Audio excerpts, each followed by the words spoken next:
Tudo bem, pessoal? Sejam bem-vindos.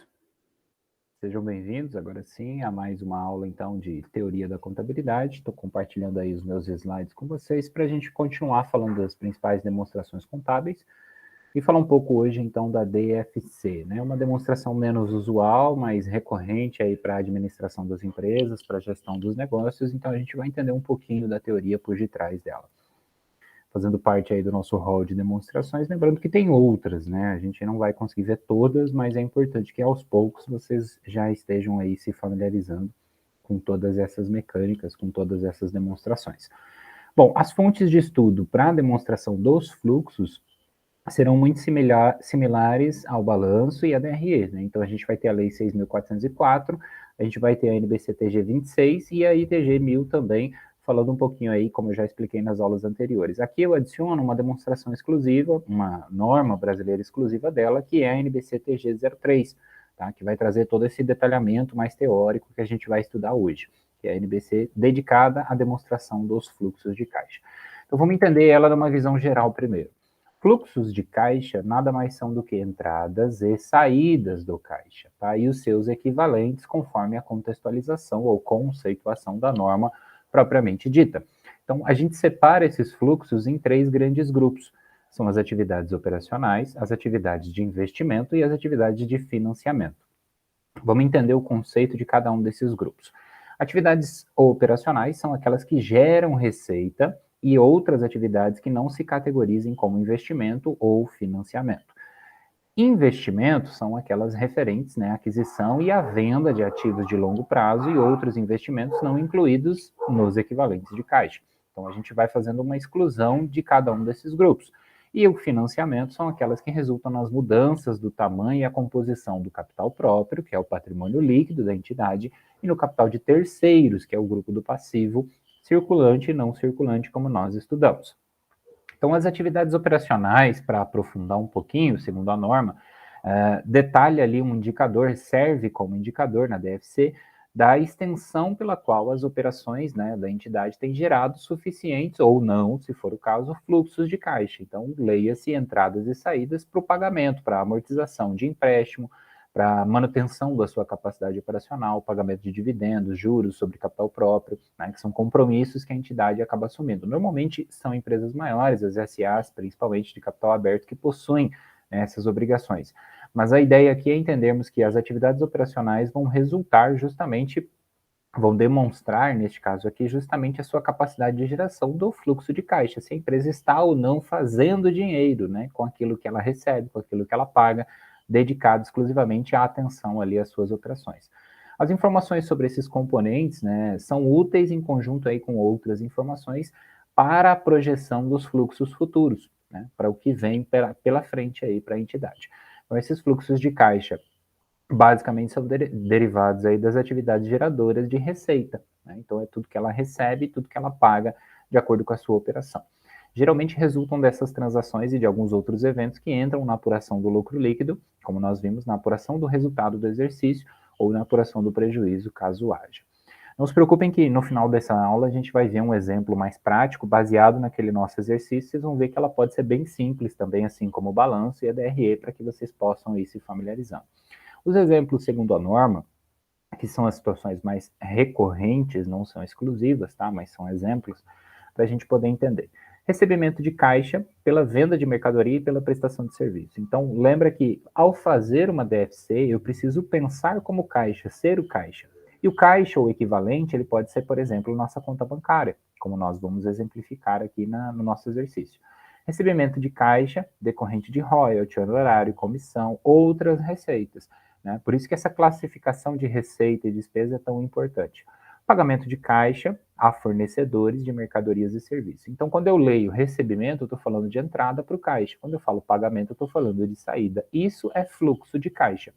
Pagamento de caixa a empregados ou por conta de empregados, né, em nome deles, para futuro desconto, etc. Recebimento e pagamento de caixa por seguradora de prêmio, sinistro, anuidade e outros benefícios tratados em apólices são relativos às atividades operacionais, tá?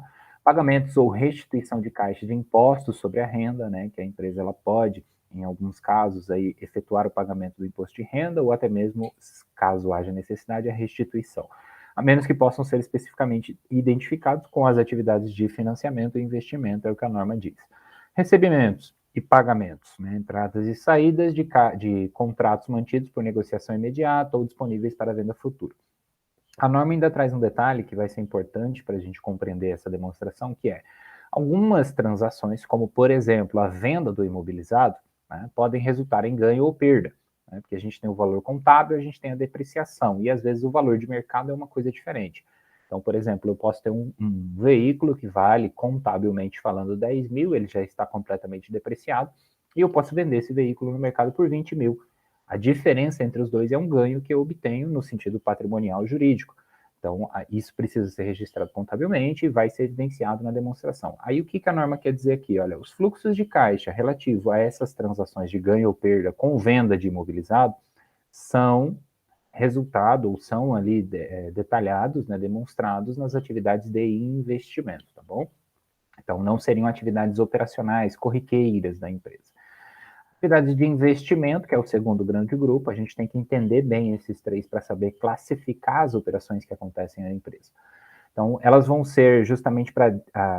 Esse grupo vai existir justamente para divulgar separadamente da operação aqueles fluxos, as entradas e as saídas, que a entidade faz no sentido de investir, né? E é importante justamente porque eles representam o dispêndio que a norma fala aqui, a saída de recursos pela entidade com a finalidade de gerar um futuro caixa, né? Um fluxo futuro de caixa. Então, quando ela faz um investimento, que a gente vai exemplificar a compra de um imobilizado, vai ser categorizado assim. Mas ela compra imobilizado na perspectiva não de vender ele mais caro, né, mas especificamente de utilizar aquele bem para gerar receita na sua atividade operacional. Então, é categorizado como uma atividade de investimento por causa disso. A compra de um veículo, por exemplo.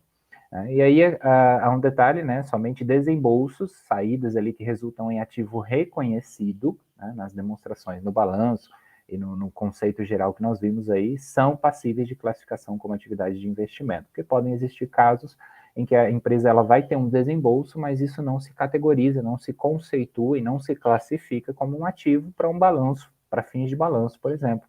Então, ela está construindo um projeto, ela trabalha com pesquisa e está fazendo ali investimentos em pesquisa. Se isso não está categorizado por algum conceito, metodologia contábil, no seu intangível, por exemplo, ela não vai poder trazer para a DFC esse investimento, esse gasto que ela teve, né? E aí, se está no balanço, ela pode trazer isso para a sua DFC. Significa que ela conceituou, classificou de acordo com as normas. E as atividades ainda de investimento vão ser exemplos mais clássicos. Pagamento em caixa, ou seja, compra à vista, para aquisição de imobilizado, né, ou pagamento das parcelas em específico, intangíveis, outros ativos de longo prazo. Esses pagamentos vão incluir aqueles relacionados ao custo de desenvolvimento ativado, que é esse processo, tá? Caso ela esteja desenvolvendo um produto, ela tem ali algumas etapas, e isso já é um pouquinho mais complexo. Recebimentos de caixa resultantes da venda de ativo imobilizado, intangíveis e outros de longo prazo. Pagamentos em caixa para aquisição de instrumentos patrimoniais ou instrumentos de dívida de outras entidades, né? Quando ela participa do capital de outra entidade, ela vira sócia, enfim. É esse aspecto, tá? Ainda nessa relação, a gente vai ter recebimento de caixa proveniente da venda desses instrumentos patrimoniais, adiantamentos em caixa e empréstimos feitos a terceiros, né? É possível que a entidade faça esse tipo de operação. Recebimentos de caixa pela liquidação de adiantamentos, né? Ou seja, recebeu porque o pessoal que ela emprestou está pagando nesse momento, ou a amortização de empréstimos que ela concedeu a terceiros, enfim, né? Aí a norma só apenas trata aqui que, para as instituições financeiras, isso é visto como uma operação e não como um investimento. Então, é para separar essas duas coisas. Porque a atividade da instituição financeira é justamente fazer essa concessão de crédito normalmente, né? Então, ela vive fazendo empréstimos, isso para ela é operação. É a mesma ideia que eu comentei com vocês sobre a natureza da compra do veículo. Então, se a empresa ela vende o veículo, aquilo para ela é estoque. Se ela só está comprando o veículo para usar nas suas atividades, aquilo não é estoque, aquilo é imobilizado. Ainda nessa relação da norma, a gente vai ter pagamentos em caixa por contrato futuro, a termo, de opção e swap, né, que são operações principalmente aí no mercado da B3, né, da Bolsa de Valores, recebimentos de caixa por contratos futuros também, a termos, enfim, o pagamento e recebimento desses tipos de contratos e operações que precisam aí serem classificados, tá? Atividade de financiamento, que é o último grande grupo, vai tratar do quê? Vai detalhar a divulgação separada, então, daquelas atividades pela qual a entidade se financia. Tá? Então, é importante justamente na avaliação, predição, que ela usa aqui essa expressão, que é uma avaliação antecipada, né? Da exigência do quanto ela vai ter que cumprir ou quanto ela vai precisar gerar de fluxo futuro. Essa é a ideia, mais ou menos, por parte de fornecedores aí, especificamente do capital à entidade. Exemplos mais clássicos, caixa recebido pela emissão de ação, né, quando ela abre o seu capital, ela vai ter que depois pagar aqueles montantes que ela recebeu na forma de ações ou outros instrumentos patrimoniais. Pagamentos em caixa a investidores para adquirir ou resgatar ações da entidade, né, quando ela até mesmo compra suas ações e fica lá com caixa, com ações em tesouraria. Caixa recebido pela emissão de debêntures, empréstimos, notas, enfim, outros títulos de dívida. A amortização, ou seja, o pagamento de empréstimos e financiamentos. O pagamento em caixa pelo arrendatário, né, na redução de passivo relativo a arrendamento. Enfim, então a entidade ela precisa classificar esses três grandes grupos justamente para ter uma ideia da sua capacidade de geração de caixa. Para a gente trazer isso para uma conceituação mais simples, uma linguagem mais dinâmica, digamos, a gente pode pensar na nossa ideia de trabalhador, de salário que a gente ganha todos os meses. Então, você vai, despende ali o seu tempo, recebe um salário. Para você se locomover para o serviço, por exemplo, você tem um gasto.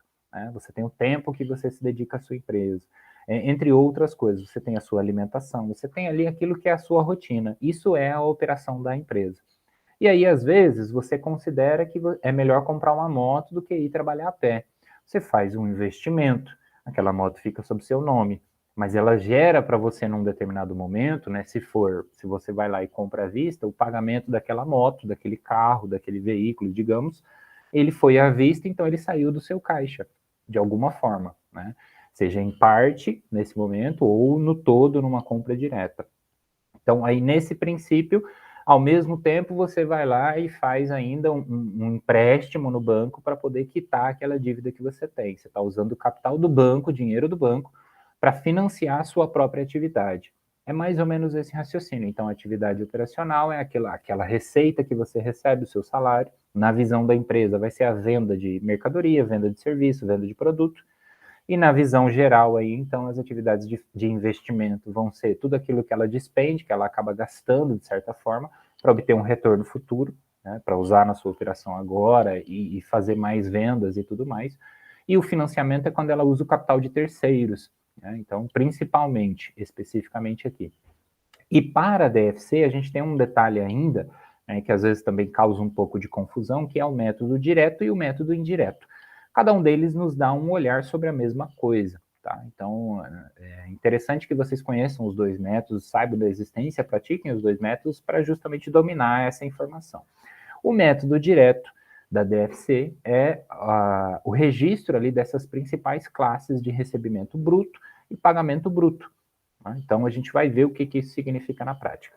O indireto é uma redução, ou um ajuste, melhor dizendo, do lucro, para partir de um princípio de que quando a gente faz a ARE, né, a apuração do resultado do exercício, aquele lucro do período, ele não necessariamente significa o quanto foi gerado de caixa. Eu falei para vocês sobre a depreciação, usando como grande exemplo. Por quê? A depreciação é vista como uma despesa. E o que é lucro? É receita menos despesa. Mas eu não pago para ninguém a minha depreciação. Né? Eu não desembolso aquele valor. Então, na verdade, o lucro que eu tenho, da perspectiva do caixa, entendam muito bem isso para não confundir. Na verdade, não teria que ter diminuído a minha depreciação, porque eu não paguei para ninguém. Eu recebi lá, sei lá, eu fiz uma venda por 10 mil, eu tive uma depreciação de R$ 1 e uma despesa lá com o CMV de 9 mil reais. Então, essa despesa com depreciação, ela não devia entrar nessa conta na perspectiva do caixa. Professor, mas por que ela entra então? Porque a contabilidade trabalha com o princípio da competência. E a DFC vem justamente para complementar essa informação e dar o olhar de acordo com o fluxo do caixa, ou o princípio do caixa, que é o que nós vamos utilizar para efetuar essa demonstração. Então, para fazer a DRE, eu trabalho com a competência. O período a que se refere. Para fazer a DFC, eu trabalho com o caixa, tudo que entrou e saiu. Normalmente o uso da expressão à vista e a prazo nos ajuda a identificar essa dinâmica, justamente por isso, porque o à vista é o que a gente está procurando. Aí no caso do método indireto, as vendas e outras características a prazo vão influenciar também de alguma forma, né, pelo aumento ou pela diminuição das principais contas do balanço e da DRE, dessas demonstrações. Então vamos dar uma olhada, para a gente sair um pouco da teoria. Lembra que eu tinha passado para vocês esse exemplo, esse exercício que a gente fez, todas as etapas, depois fez o mesmo raciocínio para entender lá a dinâmica, né, dos atos e fatos da natureza contábil, das contas e tudo mais. Então, é a mesma sistemática, né, os valores eu mantive aqui, inclusive, para a gente usar ele como exemplo para fechar o raciocínio. Aí eu adicionei aqui, que eu não tinha colocado para vocês antes, né, cobrando, digamos assim, a demonstração dos fluxos de caixa em 31 de janeiro. Tá? Então, foi a única diferença que eu fiz aqui. Mas vejam, é a mesma sequência de operações. Então, tudo isso aqui acontece no dia a dia da empresa. Para montar a nossa parte contábil, qual foi a primeira coisa que a gente fez? Livro diário. Depois, qual foi a segunda coisa? A gente fez banco, livro razão, né? Banco, capital, etc. Toda essa movimentação. Aí a gente foi lá, montou o balanço e montou a DRE também, respectivamente. Então, acontece que essas informações aqui trabalham com o princípio da competência. Então, e se a gente quisesse ter uma ideia especificamente do caixa, da capacidade de gerar caixa que essa empresa tem nesse primeiro mês de atividade? Aí a gente vai para a DFC. Então, eu adicionei aqui, eu vou deixar disponível, tá, para vocês essa informação, a planilha com a DFC do método direto, que eu vou explicar, e o método indireto, que a gente vai dar uma olhada também para entender um pouquinho da diferença dos dois. Eu recomendo que vocês entendam primeiro o fluxo ou a ideia do método direto, porque aí você parte do pressuposto de que você consegue fazer a leitura das operações com mais facilidade, tá? Então vamos entender aqui o que aconteceu na entidade e, nesse momento, não vamos pensar só no débito e crédito. Vamos pensar mais diretamente a tudo aquilo que envolva o caixa. Aqui no nosso caso, a gente não está usando essa expressão caixa, mas ele seria o sinônimo, né? Lembra que a gente tem caixa e equivalentes, iguais a caixa. O que é igual a caixa aqui no nosso caso? É o banco, que é quem vai movimentar toda essa parte financeira da nossa entidade. Então, é a partir dele que a gente vai fazer essa leitura, tá? Basicamente, a nossa grande referência serão o balanço e a DRE, considerando que dentro do balanço a gente tem as informações do razonete, inclusive do nosso banco. Então, vamos entender e tentar fazer uma concepção geral aqui. Integralização do capital social entra na DFC? Sim. Por quê? Porque é um montante que foi disponibilizado pelo sócio para financiar a atividade da entidade. Concordam comigo? Por que o sócio dá dinheiro para o patrimônio da pessoa jurídica? Para que a pessoa jurídica, financiando então-se desse capital, né, faça ali a compra do seu estoque, do seu imobilizado, etc, etc, etc. Para movimentar esse dinheiro, gerar lucro e devolver esse lucro para o sócio, concorda? Então, o capital social, neste caso aqui é a integralização, mas normalmente a operação mais analisada é o aumento ou diminuição, né, ajuste de contrato social, vai ser justamente uma atividade de financiamento. Por isso que você tem que classificar muito bem e conceituar muito bem o que é cada coisa, o que é operacional, o que é investimento e o que é financiamento. Tá? Então, nessa primeira etapa, a gente vai ter aqui a integralização do capital social como uma atividade de financiamento. Compra de veículo e compra de imóvel, dois imobilizados. Para que a empresa compra o imobilizado? Para que ela faz esse investimento? Justamente para gerar mais receita, para ter uma sede, poder vender mais, para atender mais clientes. Por que ela compra um veículo? Para entregar mercadoria, para buscar mercadoria, algo nesse sentido, para operacionalizar o seu negócio, mas isso equivale a um investimento. E aí a gente vai ter também a própria compra de mercadoria e a venda dessa mercadoria, que também precisam ser considerados aqui. O que é compra e venda de mercadoria se ela é um comércio? É atividade operacional. É justamente para isso que a empresa foi criada. Então, vamos lá categorizar todas essas informações. Como é que eu começo para ter uma base, um layout, aí, uma visão geral da DFC? Eu preciso de uma data, uma identificação da empresa, que aqui eu pulei, né? Como eu tinha explicado para vocês, ó, balanço, boa moda, data, é sempre muito importante. Aqui eu só deixei menorzinho, sem o nome da empresa, para poder deixar do lado aqui que tipo de método que a gente está usando, mas tem que identificar, tem que colocar a data certinho, tá bom? Então, primeira coisa, você vai observar que a gente vai ter aqui atividades operacionais. Assim, se eu deixar direto, talvez fique melhor, né? Se eu colorir, não sei se vai ficar tão legal. Essa parte aqui eu já vou explicar para vocês. A gente vai ter atividades operacionais, atividades de investimento e atividades de financiamento, neste caso.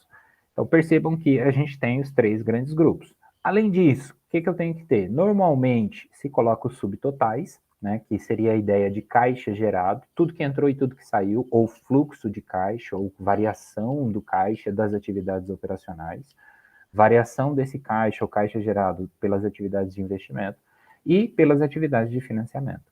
Seria nada mais, nada menos do que fazer uma contrapartida, né? Olha, entrou tanto, saiu tanto. Esse foi o valor gerado, seja ele positivo ou negativo, a gente tem que ajustar. Depois tem uma variação ou saldo líquido, dependendo do modelo que você pega, cada um usa uma expressão, mas quer dizer a mesma coisa, né? Variação do caixa, que foi de 115 mil. Já eu vou explicar como é que a gente chegou. E é importante que se tenha a informação do saldo inicial e o saldo final. Então, na verdade, a gente começa por aqui. Qual foi o saldo inicial do caixa? Olha, se eu estou fazendo 31 de janeiro, seria o período mais recente anterior, né? Eu estou fazendo mensal, então seria o começo do mês de janeiro, final do mês de dezembro do ano passado. Como não tinha empresa, se eu observo aqui, por exemplo, pelo meu banco, imagina que aqui a gente está considerando que fosse 31 de dezembro de 2020. Qual seria o saldo da minha conta bancária naquela data? Não existia, portanto, ele seria o equivalente, né, a mesma coisa que zero. Tá? Então, esse é o raciocínio. Qual é o saldo inicial? Zero. E aqui, geralmente, a gente tem caixa, equivalentes, né, bancos e etc., e faz-se alguns subtotais. Tá? Então, como a gente fez mais simples, eu estou mantendo assim. Saldo inicial, zero. Saldo final, no caso, eu estou trabalhando só com o banco, 115 mil, que é o mesmo montante que foi apresentado aqui, tá certo? Então, quando você bate o raio-x ali do balanço patrimonial, você já está dizendo que teve uma variação. E aí, se você sabe onde olhar, você sabe interpretar essa informação.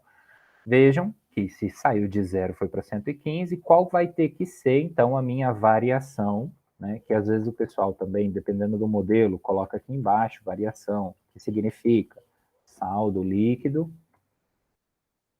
colocar aqui para não esquecer, do caixa. Qual que é a minha variação? Ora, se eu comecei com 0 e terminei com 115, a minha variação vai ter que ser exatamente o mesmo montante. Saldo final menos saldo inicial, 115 mil. Este é o raciocínio. Às vezes o pessoal coloca embaixo, às vezes coloca em cima, às vezes tem os dois, não tem problema, tá? Mas no modelo tradicional é muito comum que se veja os dois, porque este aqui é um raciocínio, um resumo, e aqui em cima é feito a partir da análise das operações, do investimento, mais detalhadamente, beleza? Então essa é a primeira ideia que a gente precisa ter. Nós precisamos chegar aqui a uma variação de 115 mil. E como é que a gente faz isso? Olha só.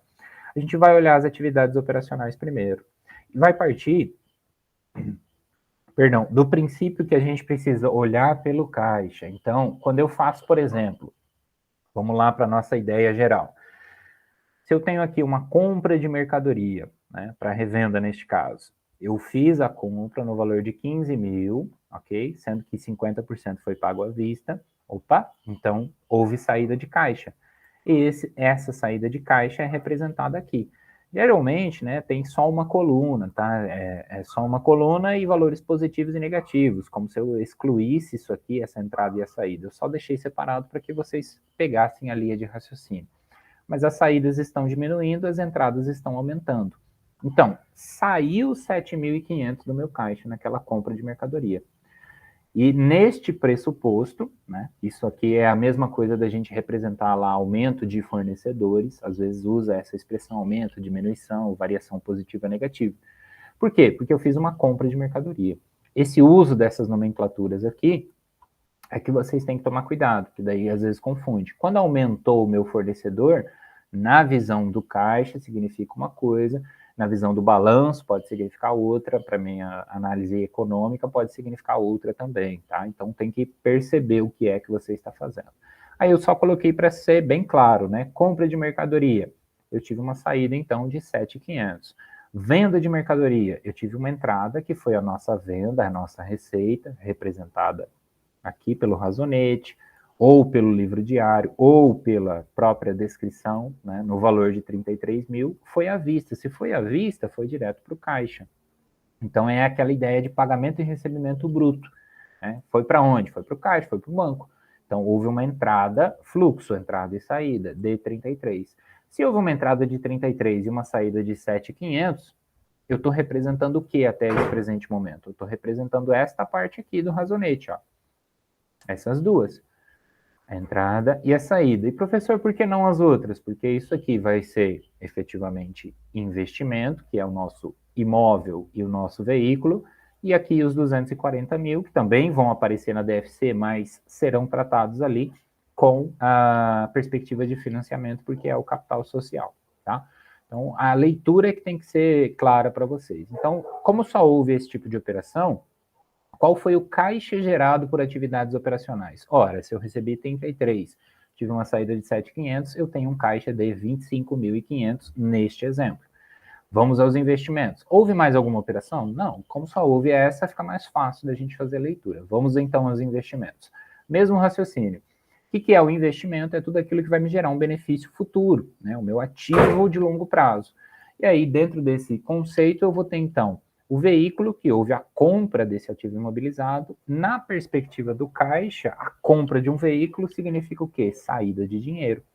Na dúvida, você vem para cá, aqui mais especificamente, cadê o lançamento da compra?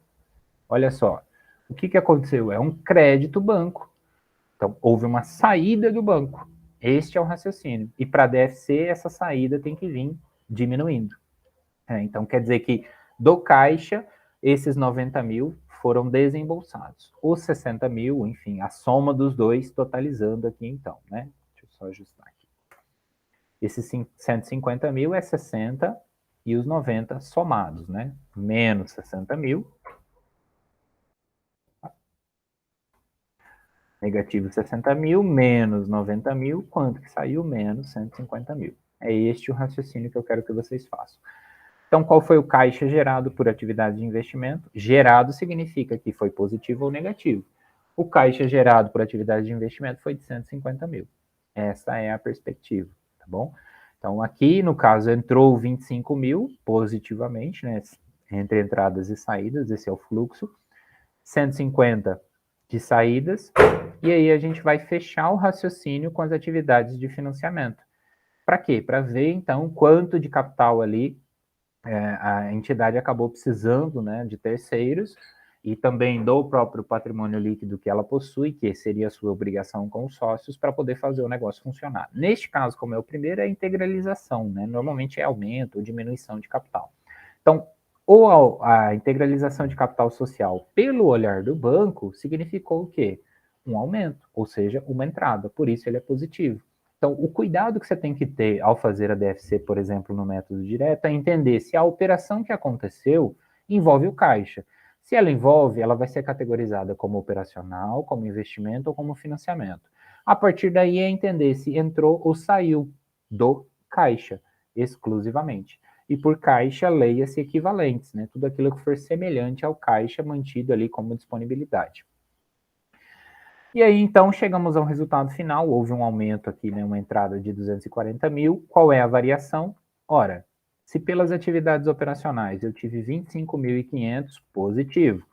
Se pelas atividades de financiamento eu tive uma saída de 150 mil. E se pelas atividades de financiamento eu tive um saldo positivo de 240 mil, a minha variação ou caixa gerado foi 115 mil.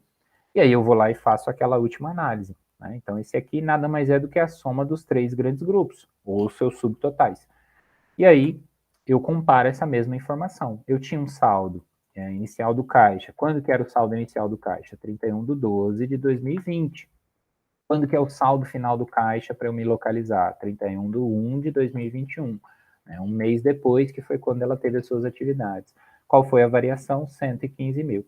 Então, eu saio do 0, vou para 115. Como é que eu fiz isso? Eu fiz isso graças às atividades operacionais, que resultaram em 25 mil positivo, as de investimento resultaram em negativo 150 mil, né, e as de financiamento positivo 240. Então, se eu não tivesse, por exemplo, essa etapa aqui de financiamento, de capital social, um aumento ou a própria integralização, eu teria um caixa negativo, estão vendo? O saldo bancário estaria negativo neste caso. Sobrou 25, mas eu acabei gastando 150. Então é mais ou menos essa ideia. E o método direto nada mais é do que isso: ler as informações, as operações que aconteceram, ler as variações do próprio balanço patrimonial. Então vejam, aqui a gente considera o quê? Olha só, qual foi a variação do banco? 115 mil. Então, esse vai ser o montante. O veículo, ele existia em 31/12, nesse nosso raciocínio? Ele não existia, então o saldo inicial era 0. Ele aumentou o veículo, a conta veículo aumentou para 60 mil. Na perspectiva do caixa, significa que saiu, esses 60 estavam aqui, mas vieram para cá. Então, saiu o dinheiro do caixa de novo, depois para a compra do imóvel. Então, este é o raciocínio.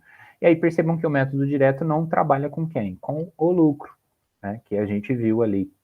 Esse lucro ele vai começar ou vai dar base para o nosso método indireto. Vou falar dele rapidinho, aqui eu já deixei uma coluna só, para a gente seguir mais ou menos a mecânica tradicional, né? E aqui não teria problema, bastaria que a gente jogasse essa mesma informação para cá, tá? E tirasse essas duas linhas de raciocínio aqui.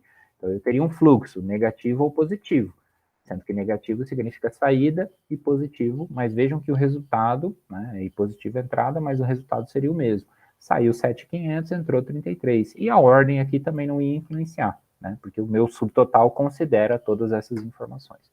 No método indireto, a gente vai partir do lucro ajustado. Né? A gente começa pelo lucro líquido, mas o raciocínio é feito, a leitura é feita pelo lucro ajustado.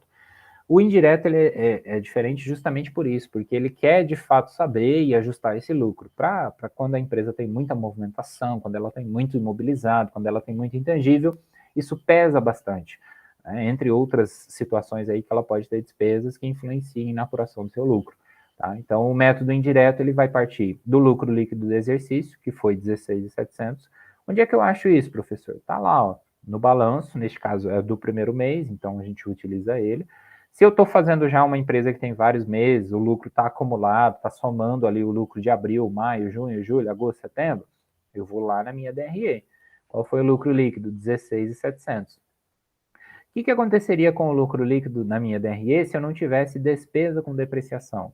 Né, que aqui está somado, 1.300 significa 1.000 de um e 300 do outro, né, do veículo e do imóvel. Ele seria, na verdade, de 18 mil, por isso o lucro ajustado.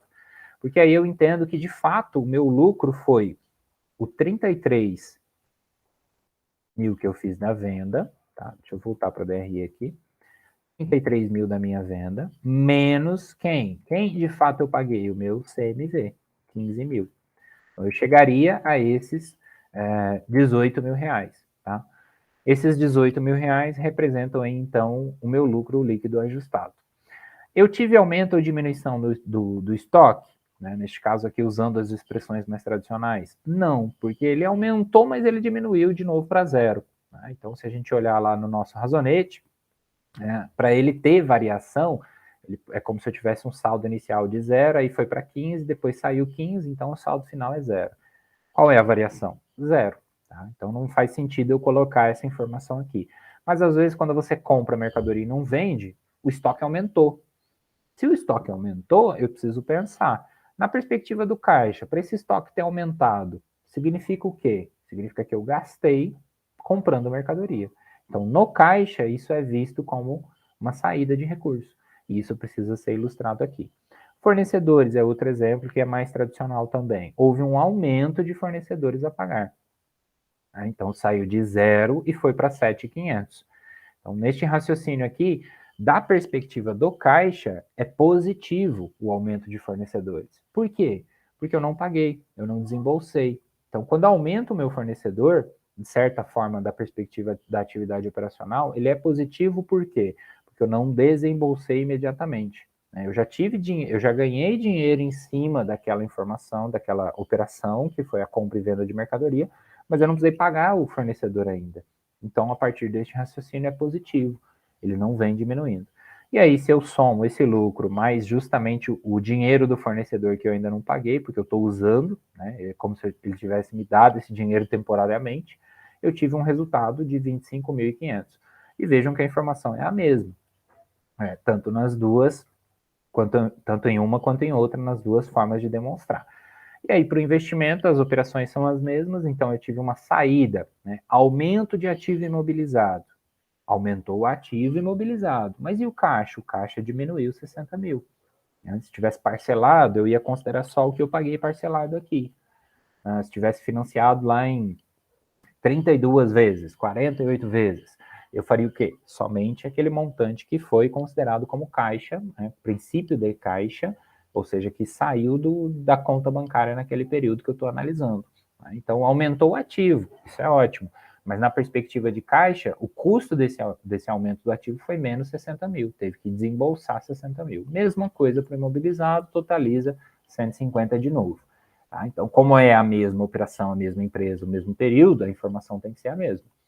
Atividade de financiamento foi um aumento de capital social, e este aumento de capital social, como ele afeta o nosso caixa? Ele aumentou ou diminuiu o caixa? Ele aumentou, então aqui vem positivo. Então, o raciocínio que você tem que fazer para perceber e observar essas operações é, tudo bem, a variação do meu ativo imobilizado foi positiva, ela aumentou. Na visão do caixa, aumentou ou diminuiu com aquilo? Aumentou. Então, se aumentou o caixa, para a DFC vem positivo. Se aumentou, aliás, se diminuiu o caixa, ela vem para a DFC negativo. Por isso que às vezes há essa troca, essa confusão do jogo de sinais. Tá? E aí tem que refletir, tem que analisar, pensar com calma e sempre se colocar por essa ótica do caixa. Percebendo essas informações, vejam que o método indireto ele também pode ser muito simples, né? Mas partindo do pressuposto que você entende o conceito de depreciação, que você entende que não há desembolso, ajusta o lucro, depois de ajustado o lucro, as operações continuam as mesmas. Tá? Então é só para entender melhor essa dinâmica. Variação ou saldo do caixa continua sendo os mesmos 115, porque a operação é a mesma. Saldo inicial, saldo final. E aí, como eu falei no outro caso, aqui também pode acontecer, né? Às vezes, deixa eu até já capturar isso aqui. Às vezes, aqui, a gente vai ter, então, embaixo também, tá? Então, é muito comum que ocorra esse saldo final aqui e esse saldo aqui, ou sol de cima, ou sol de baixo, não tem problema. Vocês precisam entender que é a mesma informação, é isso que eu quero dizer. Então, o raciocínio aqui do método indireto começa pelo lucro, ajusta. O que significa ajustar? Colocar de volta tudo aquilo que não foi desembolsado. Nesse caso, é a depreciação. Então, eu tirei do lucro dos 18 mil, eu tinha tirado 300 e tinha tirado 1.000. Onde é que eu acho essa informação? Lá na minha DRE, olha só. 1.300. Então, é como se eu partisse para trás, né? Andasse para trás para reorganizar essa informação. Então, foi 18 mil o lucro, e esse lucro ele foi complementado pelo uso do dinheiro, né, da mercadoria do meu fornecedor que eu ainda não paguei. Então, na verdade, o caixa que eu consegui gerar naquela operação daquele mês foi de 25.500. Enfim, com atividades mais complexas, com movimentações mais complexas, a grande base que nós utilizamos, principalmente para o método indireto, são as variações no conceito de aumento ou diminuição. Variação do quê? Do balanço. Então, eu olho a conta do banco, partindo de um período anterior, e vou comparar com um período maior. Aqui no fornecedor, por exemplo, seria a mesma coisa. Então, esse segundo período aqui seria 31/12 de 2020. Qual que era o valor que a empresa teria, né? Nesse caso ela não existia, mas qual seria o valor que ela deveria ter em fornecedores a pagar no período anterior? Zero. Né? Então, caso não exista essa informação, você pode colocar lá para fazer uma análise mais compreensiva da coisa. De zero foi para 7.500. Então, se eu tivesse feito o contrário e diminuído fornecedores a pagar, como é que eu ia diminuir fornecedores a pagar? Pagando. E para pagar fornecedor, eu tenho que tirar do banco, que é o meu caixa. Então, aqui viria justamente o contrário. Se eu escrevesse aqui, por exemplo, só para exemplificar, se eu tivesse lá visto uma diminuição de fornecedores a pagar, exemplo, no meu balanço anterior estava 20 mil, né? Vamos colocar aqui redondo, 12.500. Estava 20 mil. A diferença vai ser os 12.500. Estava 20 mil em 31/12 de 2020 e passou a ser 7.500 em 31 de janeiro no ano seguinte. Então, ele diminuiu o fornecedor. Para diminuir o fornecedor, tem que ter havido um reflexo no meu banco. E aí, aqui para o método, eu ia vir e falar, olha, diminuiu fornecedores a pagar. Quanto? A diferença foi de 12.500. E por que que aqui vai ser negativo? Vai ser, esqueçam por enquanto esse resultado geral aqui, vai ser negativo justamente porque na visão do caixa, para que haja uma diminuição de fornecedores, o caixa tem que diminuir também. Então, é aquela natureza e lançamentos contábeis e o entendimento das operações que a gente precisa tomar cuidado. Enfim, eu sei que, assim, talvez para quem nunca praticou ela possa parecer um pouco mais complexa, possa parecer aí, um pouco mais confusa, mas eu fiz questão de trazer para vocês aqui para que não passasse batido na disciplina, né, para que vocês tivessem a oportunidade de, pelo menos, ter um pouco de contato com ela e começar a entender melhor a DFC. Primeiro passo, estuda a teoria, entende as classificações. Segundo passo, estuda as demonstrações contábeis, principalmente balanço e DRE. E terceiro passo, conheça muito bem a natureza das contas e conheça fundamentalmente a natureza das operações, na visão operacional, investimento e financiamento. E aí, classificar e fazer uma DFC sempre será mais tranquilo para vocês. Beleza? Obrigado aí pela atenção. Lembrando que eu vou deixar o material à disposição, né, caso vocês tenham qualquer dúvida. Agradeço, fico à disposição e vejo vocês na nossa próxima aula.